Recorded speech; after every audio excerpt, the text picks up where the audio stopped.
అడవి మధ్యలో ఇద్దరు ప్రాణ స్నేహితులు, అర్జున్, మధు, నెమ్మదిగా నడుస్తూ వెళ్తున్నారు. చుట్టూ పెద్ద పెద్ద చెట్లు, పక్షుల కిలకిలరావాలు చాలా అందంగా కనిపిస్తోంది. మధు నవ్వుతూ, మనిద్దరం జీవితాంతం ఇలానే కలిసి ఉండాలిరా అన్నాడు. అర్జున్ కూడా నవ్వి, ఏ కష్టం వచ్చినా నేను నీతోనే ఉంటా అన్నాడు. అలా మాట్లాడుకుంటూ అడవిలో లోపలికి వెళ్తుండగా ఒక్కసారిగా దగ్గర్లోని పొదలు బలంగా కదిలాయి. గురర్! భయంకరమైన శబ్దంతో ఒక పెద్ద ఎలుగుబంటి బయటికి వచ్చింది. ఇద్దరి గుండెలు ఒక్కసారిగా గట్టిగా కొట్టుకున్నాయి. అర్జున్ ఒక్క క్షణం కూడా ఆలోచించకుండా దగ్గర్లోని చెట్టు ఎక్కేశాడు. కాని మధుకు చెట్టు ఎక్కడం రాదు. భయంతో అతని చేతులు వణికిపోయాయి.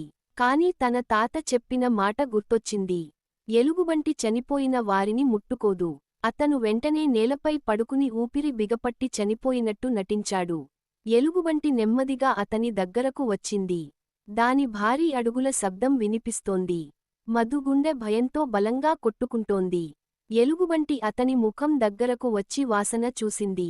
కొద్దిసేపు అలాగే నిలబడి, ఇతను చనిపోయాడు అనుకుని నెమ్మదిగా అక్కడి నుంచి వెళ్ళిపోయింది.